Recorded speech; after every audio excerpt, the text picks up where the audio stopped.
সবাই তো ভালো আছেন, ভালো থাকেন।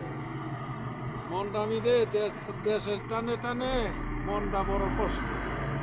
নইলে মনে যে এখন দেশের তো বড় কষ্ট, দেশের কষ্ট নিজেরও কষ্ট। তো লাগে যে মুঝে দেশের মনটা উইরা ওই যাইতাছে গা।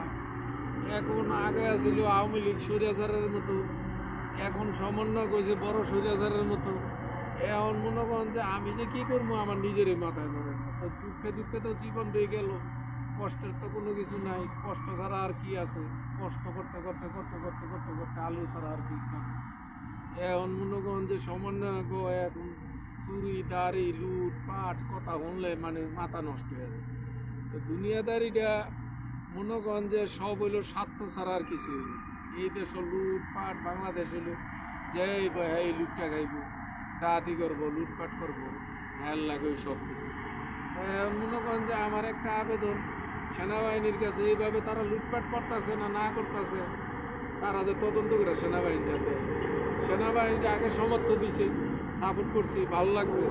এখন মনে করেন যে তারা যেভাবে ওই জায়গায় এই জায়গায় নিয়োগ দিয়া লুটপাট শুরু করে দিছে, এইটি তো মনে করেন যে জায়গা টেয়া দিয়া নিয়োগ দিব, এরা তো লুটপাটের লোক হইব। ভালো কোনো লোক হইব? দেশের ডাকাতি লুটপাট খুন রাহাজারি আরও বেশি। কারণ হলো যে লেখাপড়া করে সঠিক যারা গিয়ে চাকরি পাইব, এরা সঠিক লোক।